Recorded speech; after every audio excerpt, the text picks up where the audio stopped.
As estruturas é tudo que sustenta algo e que permite a inter-relação entre coisas. Um exemplo, as vigas, o rodapé, as paredes de uma residência são suas estruturas, e também temos estruturas como portas, que permite que um cômodo tenha ligação com outro cômodo. Então percebam como as estruturas são necessárias para que a função daquele imóvel seja feita, que é servir de moradia para uma ou mais pessoas. Assim também, nossa sociedade, ela possui suas estruturas.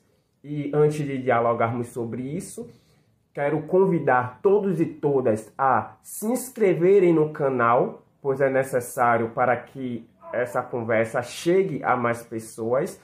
Também compartilhem com pessoas que vocês pensam que necessitam estar nessa conversa, que pode agregar, tanto me escutar ou nos comentários me agregar algum pensamento. E convidar também a estarem comentando para eu saber justamente o que pensam e possa estar construindo o meu próprio pensamento também, meu conhecimento, através do que vocês passam para mim. Não só as relações que eu tenho pessoais no dia a dia, mas também a relação nesses meios digitais, que acredito que é importante. Curtam para que eu saiba que vocês estão gostando dos vídeos no formato que eu estou colocando, e para eu entender que é importante esse trabalho que é feito.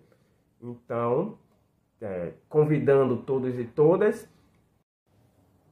vamos dialogar sobre mudar a estrutura, mudar na estrutura.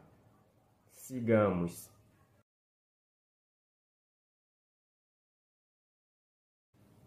Primeiro, quero deixar evidente que estrutura social não é algo fácil de se compreender como uma estrutura física de um imóvel, como eu citei no início, na introdução do vídeo.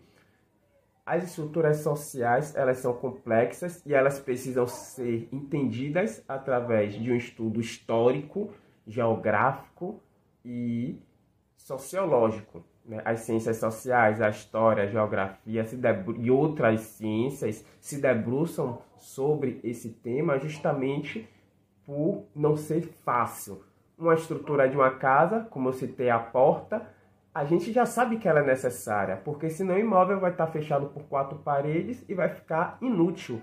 Ou você vai ter que entrar por uma janela que é mais alta. Então, pode-se discutir o tamanho de uma porta, em que posição da parede ela vai ficar, em qual das 4 paredes ela vai ficar, mas não se discute a necessidade da existência da porta. Já as estruturas sociais, você pode sim discutir a necessidade de sua existência, porque se você pretende criar algo novo, você pode simplesmente extinguir aquela estrutura, superá-la, ou você pode também discutir a modificação dela, um alcance maior, um alcance menor. Tudo isso é discutível, né? Numa questão de estrutura em sociedade, porque essa estrutura ela não é algo físico, ela é algo das relações, ela existe, está dentro da materialidade, porém ela não é material, ela é relações. Dito isso, quero pontuar alguns exemplos de estruturas ao longo da nossa história para que vocês compreendam. Também quero deixar bem pontuado que meu intuito é jogar uma pimenta na curiosidade de todos e todas, porque eu não sou o dono da verdade, não sou tudólogo, então trago nos meus vídeos sempre coisas que eu busquei ler, autores que eu tenho uma noção, mas que é importante a leitura direta desses autores para que vocês tenham uma compreensão do que realmente aqueles que aprofundaram nessa pesquisa pensam e identificaram, e não simplesmente o que eu ou qualquer outra pessoa que não tenha se aprofundado nesses estudos traz aqui nas redes sociais. Então, trazendo exemplos, é considerado o período escravocrata no Brasil, a escravidão é considerado uma estrutura social, porque tanto a economia quanto as relações sociais foram moldados pelo escravagismo. A própria ideia de a gente, quando estudamos história no ensino médio, né, a gente fala muito da plantation, dos engenhos, e tudo isso foi possível na forma que foi dado através de mão de obras escravizadas, né? Algo que os europeus já faziam em outros territórios e trouxeram para as Américas. Inclusive, há estudiosos, e eu penso, como esses estudiosos, eu posso citar o Grossfogel, né, por exemplo, teóricos da decolonialidade, que apontam que o desenvolvimento do capitalismo só foi possível devido à exploração territorial das Américas e a escravização que foi feita dos povos originários das Américas e dos africanos aqui em territórios chamados americanos, né? Ou aqui no Brasil, né? Estamos na América, que a escravização foi muito grande. Então essa é uma estrutura. Outra questão que a gente pode falar de estruturas, trazendo para a atualidade, é o sistema econômico agropecuário brasileiro. Esse regime ele permite, né, uma estrutura social que a gente pode perceber nas nossas músicas. Hoje, não é à toa que o agronejo, né, como costumamos chamar, que é essa música sertaneja exaltando o agronegócio, ela é possível devido à relação econômica com o agronegócio no Brasil, devido a sermos exportadores de matérias-primas, principalmente produtos agropecuários. Então, você percebe que essas relações ela modificam os gostos musicais, as formas de se vestir, as formas de se relacionar, a forma econômica, a forma política. Então, tudo isso a gente percebe que é estrutura. Aí você pode falar, nossa, você está falando só de economia e os marxistas são julgados por falar que a economia é primária em todas as relações sociais. Não vou entrar nessa discussão aqui no vídeo, a gente pode gravar depois um vídeo sobre isso, mas eu vou trazer um outro exemplo que não traga essa questão econômica, para que vocês compreendam que não se trata só de economia. A religiosidade é uma estrutura social. Quando hoje a gente vê as religiões neopentecostais tendo essa primazia social, a gente também percebe que as relações são dadas de acordo com essa religiosidade.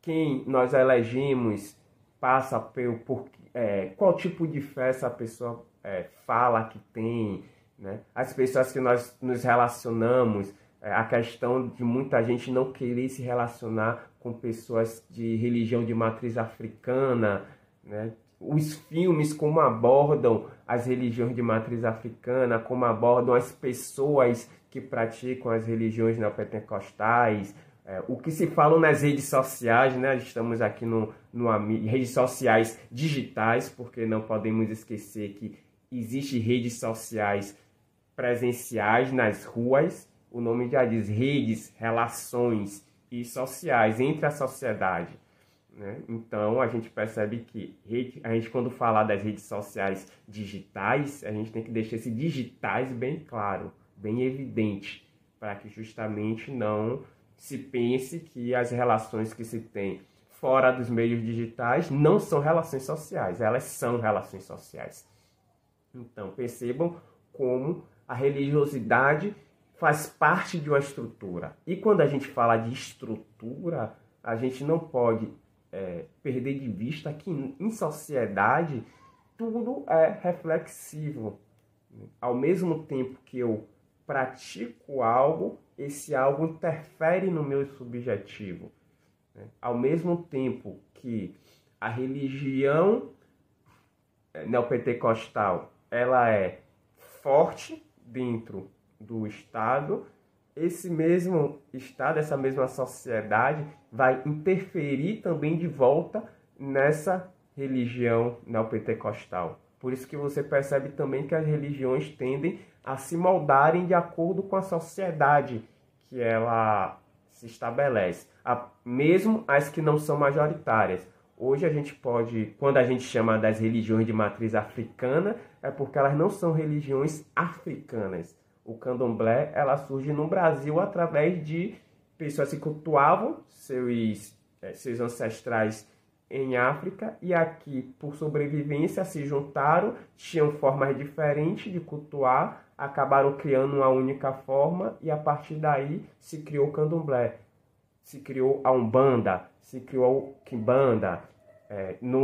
Nas outras regiões daqui da América Central e do Norte, a gente pode falar muito do voodoo, né, que com certeza não é como se pratica o voodoo em África. Então a gente percebe que as estruturas, quando elas passam para uma determinada sociedade, além dela moldar a sociedade, ela é moldada por essa própria sociedade. A questão que eu citei do agronegócio, ela é algo que foi moldado pela estrutura anterior a ela, aqui do território, da geografia, da política como ela foi dada em seu início, e também ela molda essa própria política, ela molda essa própria geografia.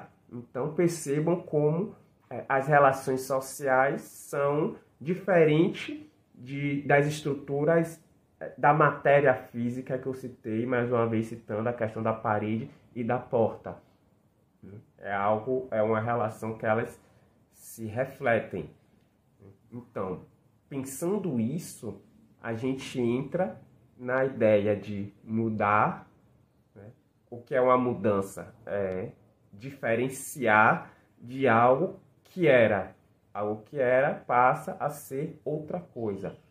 Então, percebam como a ideia de a e na faz toda a diferença. Mudar na estrutura significa que você não está mudando a estrutura. Você está mudando algo que está na estrutura. Olha essa diferença. E quando você fala de mudar a estrutura, significa que você está mudando toda a estrutura.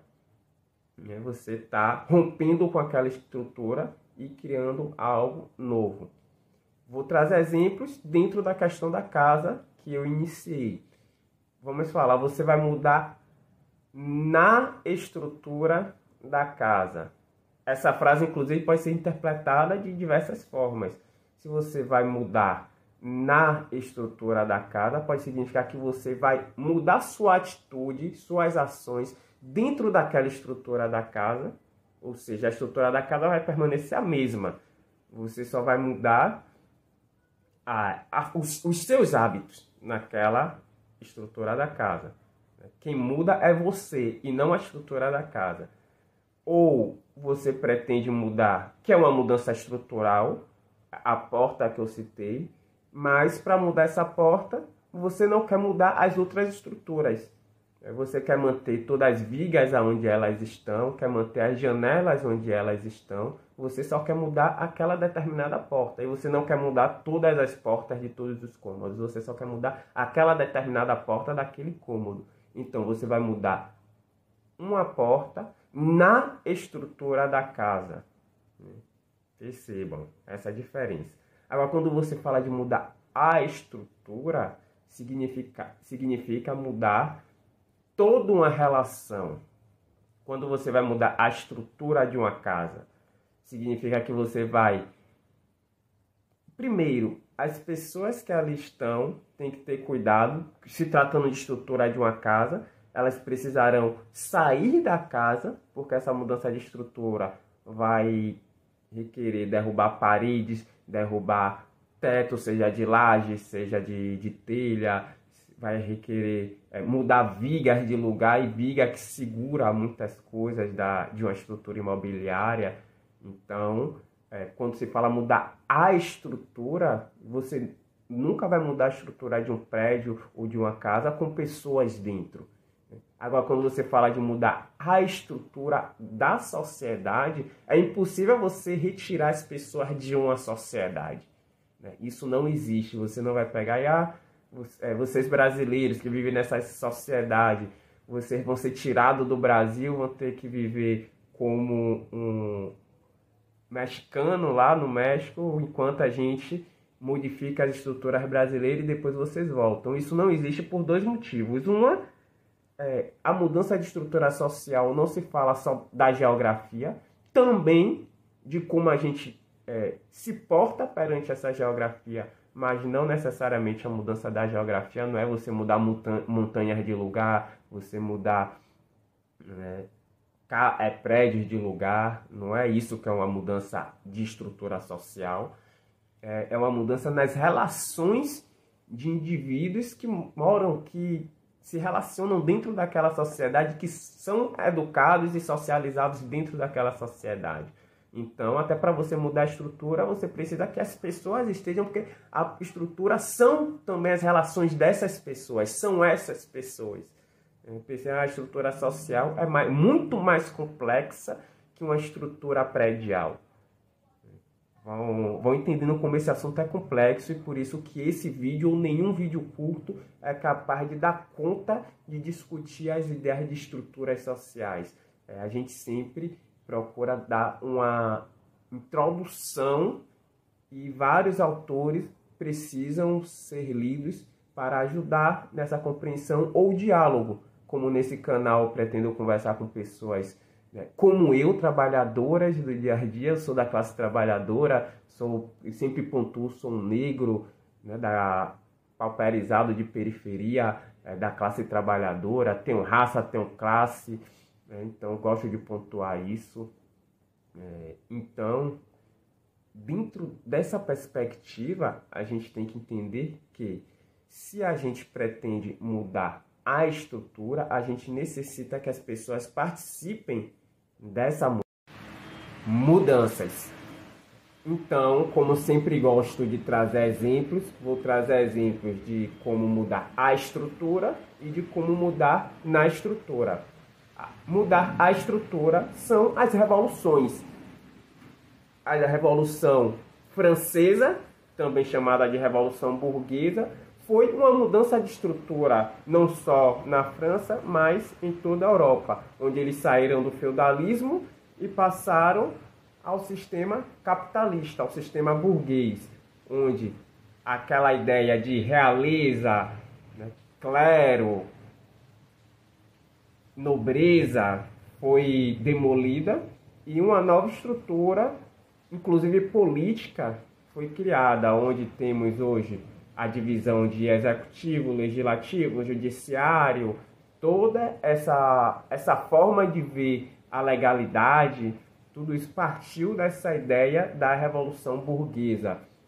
A Revolução Russa, também chamada de Revolução Soviética, ou Revolução de 17, que veio com também a quebra de um sistema que existia, que era ainda monárquico, mas que já tinha as interferências da Revolução Francesa. Então ela é demolida para se criar uma nova forma de se ver as relações sociais, o socialismo soviético.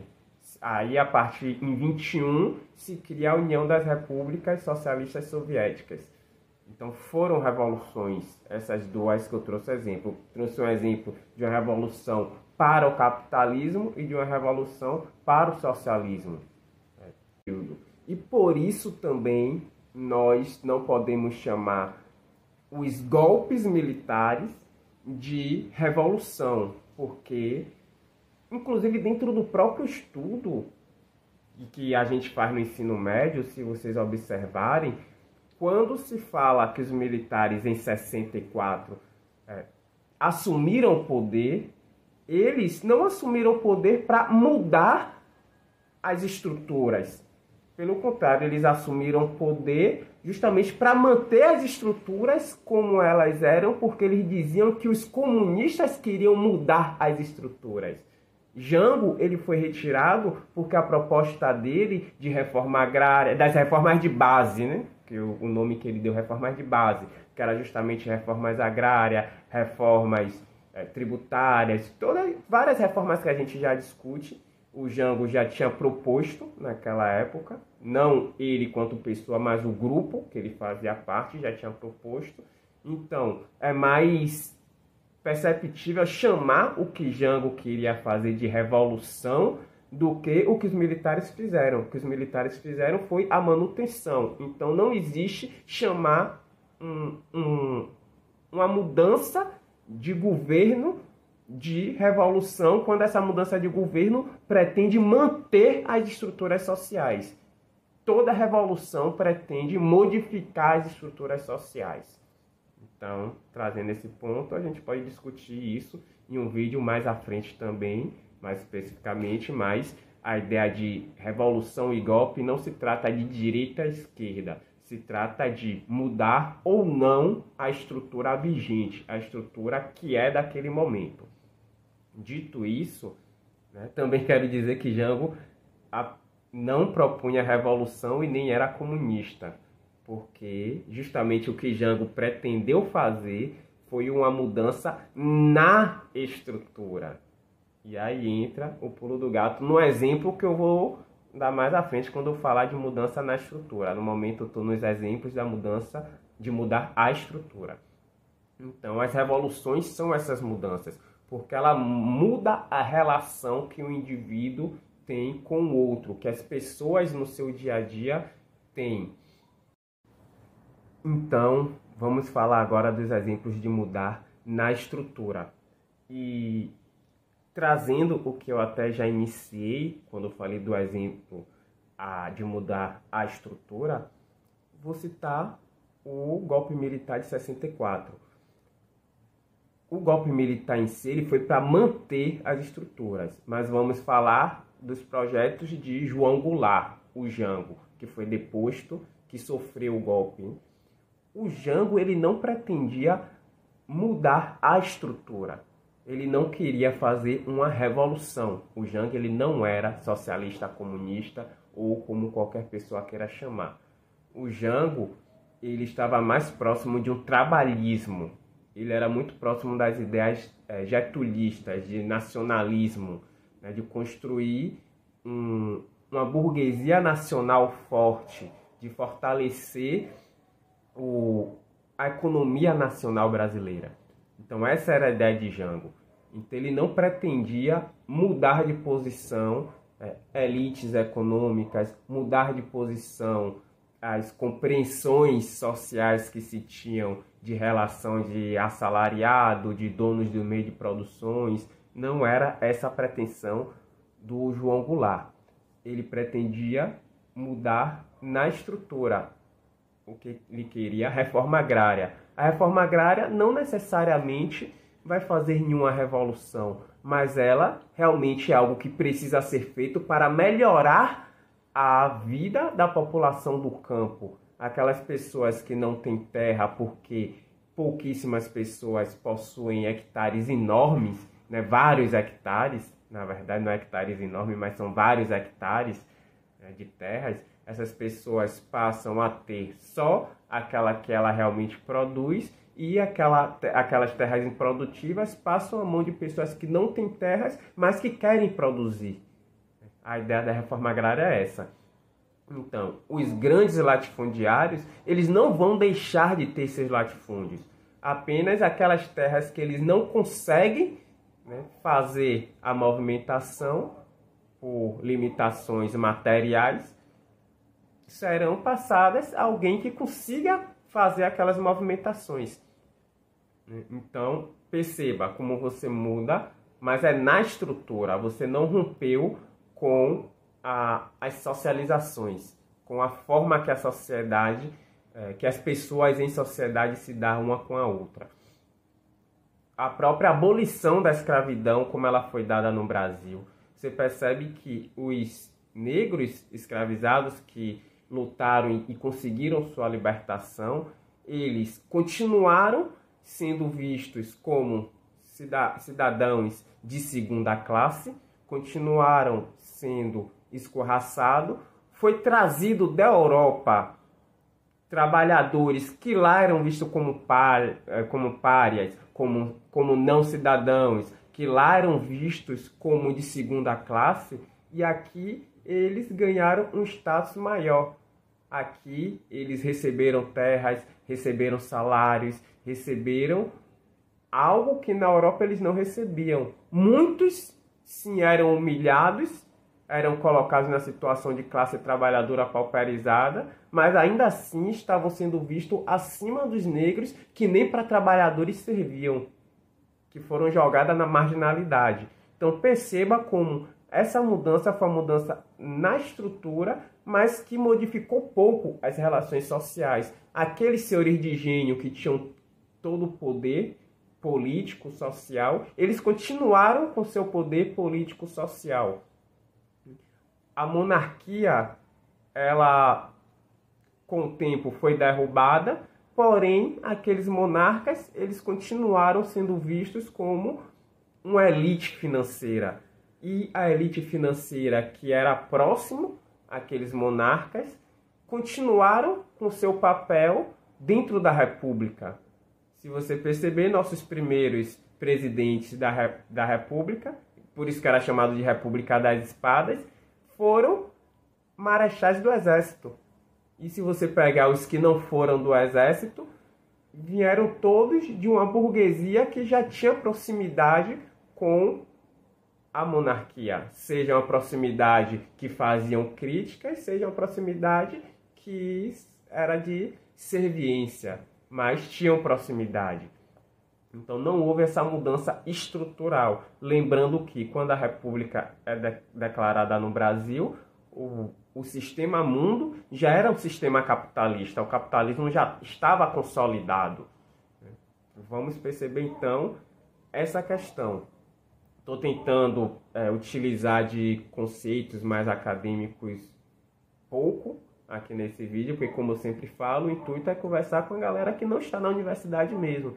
Então, por isso que eu gosto de trazer esses exemplos reais para ver se as pessoas conseguem entender do que eu falo. Não por uma questão que as pessoas não têm a capacidade, mas sim porque a gente sabe que existe uma negação da educação em nossa sociedade e isso vem da estrutura, né?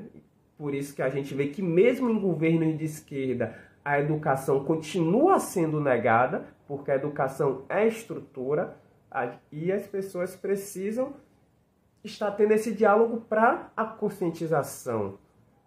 E a gente que é dessa classe trabalhadora, que nos é negado, que consegue entrar na universidade, a gente tem a obrigação de nos esforçarmos para aprender e para dialogar com os nossos essas questões que a gente aprende na universidade. Isso não é favor, isso é uma obrigação. Porque se a gente está na universidade, é porque muitos dos nossos não conseguiram adentrar, mas fizeram de tudo, calçaram o caminho, nos acolheram para que a gente possa estar lá. Tem várias pessoas por trás de todas as negras e negros que entram na universidade.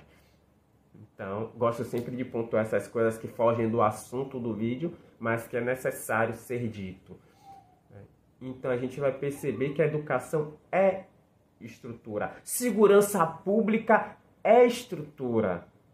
A mesma segurança pública que não tinha esse conceito, né, de segurança pública na época da escravização, mas aquela mesma forma de se proteger as propriedades privadas dos senhores de engenhos, de inclusive caçar os fugitivos da escravização como objetos que tinham que ser devolvidos aos seus senhores e como uma proteção da propriedade privada, porque se aquele senhor não tem seu escravizado de volta, é porque ele teve sua propriedade privada roubada, não foi zelado pela propriedade dele.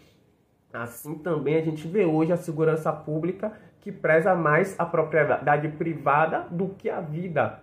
Quando a gente vê o genocídio da população negra nas periferias. quando a gente vê o desrespeito que os negros sofrem, mesmo aqueles que estão na camada alta, mesmo aqueles negros que têm o poder aquisitivo e que humilham os negros que não têm, porque aqueles negros que não têm consciência de classe não são meus iguais, não são meus irmãos. Meus irmãos são os negros que têm consciência de gênero, classe, raça, que luta contra toda e qualquer opressão, e não aqueles que só lutam para ser aceitos na elite financeira. Então, mas mesmo esses negros que estão na elite financeira sofrem racismo porque está na estrutura o racismo. A gente precisa compreender isso. Desculpem esses vídeos, o vídeo atual está um pouco picotado, mas é porque eu tô gripado, né? Então tenho que parar ele para tossir e depois retornar o vídeo, para não ficar algo chato tossindo durante o vídeo. Mas percebam como existe uma estrutura. E aí o que acontece na atualidade, que é o que realmente eu quero pontuar aqui, esse vídeo. Meus vídeos, quando eu falo sobre essas coisas, ficam um pouco longo, mas é necessário. A esquerda vive um dilema. Por quê? A direita, ela está se sentindo ameaçada, a direita brasileira, por uma perca de hegemonia mundial do governo estadunidense. A gente está vendo os Estados Unidos perdendo o seu poder de opressão com o dólar. O dólar era usado para taxar os outros países. Então, quando outros países já estão negociando em moeda própria, quando surgem os BRICS, tudo isso, o governo estadunidense se sente ameaçado, e ele está realmente ameaçado, e com isso a elite nacional brasileira econômica se sente ameaçada de perder o seu prestígio dentro do país. Então, essa extrema-direita é essa elite que prefere ser capacho internacional do que o Brasil se desenvolva, porque eles têm medo que com o desenvolvimento do Brasil eles percam seu poder dentro do país. Então essa extrema-direita eles vêm atacando, mas eles não estão atacando as estruturas, eles estão atacando o governo, que é um governo de esquerda. E aí a gente pode discutir que tipo de esquerda é o governo. Eu, particularmente, através de leituras que eu faço, eu pontuo a esquerda radical, que é aquela esquerda realmente que se inspira nas escritas de Marx e de outros marxistas que vieram depois. E tem a esquerda liberal, que é aquela esquerda que é a reforma. A Rosa Luxemburgo, que é uma teórica muito interessante de ser lida, tem um livro Reforma ou Revolução, onde ela fala bem sobre essas questões. Existe uma esquerda reformista e uma esquerda revolucionária. O próprio Frantz Fanon, quando ele fala da Argélia, ele fala que o governo francês tentava dar alguns benefícios para se estancar a revolução, a independência da Argélia. Então, era uma reforma, era uma mudança na estrutura. Você não mudava o sistema hierárquico de metrópole e colônia, mas você dava alguns benefícios. Diferente de uma revolução que foi a independência. A independência é uma revolução. A independência da Argélia foi uma revolução. Então, perceba como esses autores já trabalhavam com essa ideia anti-reforma por uma revolução. E hoje a gente tem a esquerda reformista, que é a esquerda liberal, que não pretende romper com o capitalismo, com a sociedade de classes como ela é dada, mas sim criar amortecedores para que essas relações não sejam tão problemáticas. E eu enxergo o governo PT como isso, como um governo de amortecedor. Ele permite alguns benefícios à classe trabalhadora, à população que não faz parte do poder hegemônico brasileiro, que são as pessoas negras, são as pessoas LGBT+, são as pessoas PCDs. Então, o governo ele permite alguns benefícios a essas pessoas, mas que não vai mudar a estrutura de poder. E dentro disso a gente percebe pelo próprio governo. Quando você vai pegar o nome de pessoas, você vê que as famílias, algumas fazem parte do governo desde a República, a primeira República, República das Espadas. Algumas ganharam ascensão no período da ditadura militar de 64 e se perpetuou até hoje. Essa questão da ditadura, eu posso citar o ACM aqui na Bahia, a família ACM, né?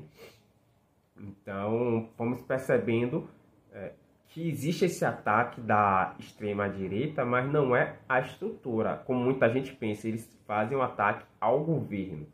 Já a esquerda radical, a esquerda revolucionária, sempre foi de seu papel fazer a crítica às estruturas. Sempre ocorreu isso. A esquerda sempre criticou as estruturas. A própria esquerda liberal, quando do fim da ditadura e em 88 termos a Constituição, fazia crítica à Constituição, que é uma Constituição chamada de cidadã, mas também chamada de Constituição burguesa, porque ela consolida as relações, as estruturas capitalistas e liberais no Brasil. A partir dela que depois se vêm os governos neoliberais, né? Os governos do neoliberalismo, que vem com Collor, o FHC, entre outros, porque essa Constituição justamente foi para permitir essas relações. Então, hoje temos um governo que é lido como de esquerda, centro-esquerda, mas uma esquerda liberal, e outros grupos de esquerda, alguns até que eram críticos aos sistemas, se tornaram ferrenhos defensores do sistema. Um judiciário que a gente sabe que é racista, que é machista, que é misógino, que está sendo defendido porque a extrema-direita pretende algo pior. E me parece que se cria só dois caminhos, uma dicotomia onde ou você defende o pior que a extrema-direita quer, ou você defende o que está dado.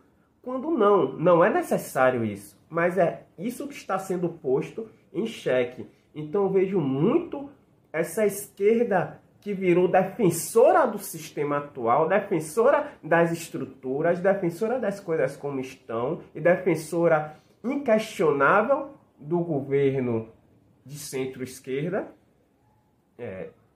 Essa esquerda ela defende com ferro e fogo que é necessário fazer isso porque a extrema-direita está aí atacando. Só que é aí que está a questão. Se é para ter um governo para gerir o que a direita clássica pretende melhor do que ela própria, como a gente sabe, o próprio Lula se gaba por os banqueiros nunca terem lucrado tanto quanto no governo dele, como o Brasil ter chegado à 8ª economia do mundo. Mas a desigualdade no Brasil continuou, ela estoura. Aqui na Bahia mesmo, nossos dois governantes, o Rui Costa e depois o Jerônimo, fizeram falas parabenizando a polícia militar por genocídio contra a população negra. O Rui Costa falou de artilheiro na cara do gol quando a polícia militar matou mais de 12 no Cabula. E o Jerônimo deu parabéns à polícia militar quando, não vou lembrar o número de pessoas, aqui na chamada suburbana, mataram, se eu não me engano, foram mais de 8 pessoas, não sei exatamente o número, e o governador Jerônimo deu parabéns. A própria ideia de muitas pessoas da população aplaudir porque, na visão da sociedade, eram bandidos, ou seja, nós não temos lei de pena de morte. Nossa lei é tramitado, julgado e cesseado da liberdade. Mas as pessoas aplaudem quando o Estado age fora da lei. Justamente também por uma questão da estrutura educacional do país. A gente tem que deixar isso bem evidente, que essas estruturas elas não são por acaso. E não existem grupos que defendem ou criticam ela por acaso. Né? Existe um interesse de grupos, interesses subjetivos de indivíduos, de pessoas, interesses de grupos e o interesse que se torna social, né, de determinadas questões. Então, esse dilema existe, né, de defender a estrutura ou de fazer a crítica da estrutura, e aí eu sempre trago o meu posicionamento. Eu sou uma pessoa que não defendo a estrutura como ela é dada, eu vou sim fazer a crítica, e fazer a crítica é aplaudir aquilo que merece aplauso. Um exemplo, quando o governo fala sobre o fim da escala 6x1. Aplausos, precisamos levar isso e precisamos aprovar. Mas também vou criticar o porquê, quer dizer, criticar eu já fiz quando eu aplaudi também, mas eu também vou apontar a negatividade de porquê o teto de gasto aprovado no governo Temer também não está sendo posto em discussão. Também está se silenciando quanto a isso. Porque os projetos econômicos do Haddad, né, sempre vêm em sentido de querer aprovação da direita clássica, porque ele sabe que da extrema-direita ele não vai ter, mas a aprovação da direita clássica. Outra crítica que eu acho importante, que aponta um fato negativo, é esse mesmo parlamento que o governo aponta, que o governo executivo aponta que age para não deixar o executivo governar conforme a exigência da população. Quando vier as eleições para o legislativo, o presidente, o governador vai estar abraçado com esses políticos da direita clássica, que hoje são chamados de centrão, mas de centro não tem nada, são a direita clássica. E essa direita clássica vai ser eleita para barrar o governo, porque eles querem um governo executivo da direita clássica. Eles não querem a extrema direita, mas ao mesmo tempo eles não querem uma esquerda, nem mesmo que ela seja liberal. A direita clássica, eles são anti-esquerda, seja a esquerda liberal, seja a esquerda revolucionária, qualquer esquerda, eles são contra. Inclusive, a esquerda, a direita clássica, ela prefere entregar o poder na mão da extrema direita do que ceder à esquerda liberal. Eles preferem, porque eles sabem que mesmo em um governo de esquerda liberal, por muito tempo, vai permitir que as pessoas questionem as estruturas e que elas possam ser modificadas a passo de tartaruga, a passos lentos, mas há essa possibilidade. Então, por isso que quando o Jango quis fazer mudanças na estrutura, mantendo as coisas como elas são, mas fazendo lento um processo que seria lento, eles barraram logo, eles deram um golpe e eles colocaram a extrema-direita no poder. Essa extrema-direita que é muito mais machista do que a direita clássica, que é muito mais racista do que a esquerda clássica, né? Porque a esquerda clássica acredita que o negro tem que ser subalternizado. A extrema-direita, eles entendem que o negro não merece nem ser colocado como trabalhador. Tem que ser realmente executado, chicoteado, escravizado. A extrema-direita tem esse pensamento. E a direita clássica não. Acredita que a gente tem que ser subordinado, assalariado. Né? Receber salários de fome, mas assalariados. A esquerda institucionalizada, a esquerda liberal, acredita que o salário pode ser um pouquinho melhor, que a gente precisa fazer essas mudanças sociais através do tempo. Mas quanto tempo? Já a esquerda revolucionária pretende, como o nome já diz, a revolução, a esquerda radical, a esquerda raiz, porque a revolução está na raiz da esquerda. Então, minha opinião é que a crítica às estruturas e ao governo tem que ser feita, mas com responsabilidade, com entendimento do que está sendo dito, do que está sendo propagado. Por isso, por essa responsabilidade que eu não vejo como correto também aplaudir tudo que o governo faz com medo da extrema-direita. Não podemos agir dessa forma como capacho governamental quando ele está agindo de forma incorreta. Então, isso é a crítica, isso é a ciência. E é isso que tem que ser feito. Mais uma vez, quero convidar todos e todas a se inscreverem no canal, a deixarem ali uma curtida, a comentarem, seja criticando, quer dizer, comentarem criticando, mas seja com elogios, seja pontuando algum erro cometido, algum erro de análise, algo que vocês não concordam, para que a gente possa estar debatendo, construindo o conhecimento, tanto construindo o meu conhecimento, quanto construindo o conhecimento de vocês. Né? Compartilhem para quem vocês acham interessante escutar sobre isso. Né? E vamos fazer nossas relações sociais, seja no meio digital, seja no meio das ruas, ser cada vez mais forte, porque nós precisamos discutir as estruturas sociais, discutir o que realmente quer a extrema-direita, a direita clássica, a esquerda liberal, a esquerda raiz, e o que cada um realmente pretende para a nossa sociedade. Vamos caminhando, construindo, pavimentando o caminho e vamos até a vitória, sempre.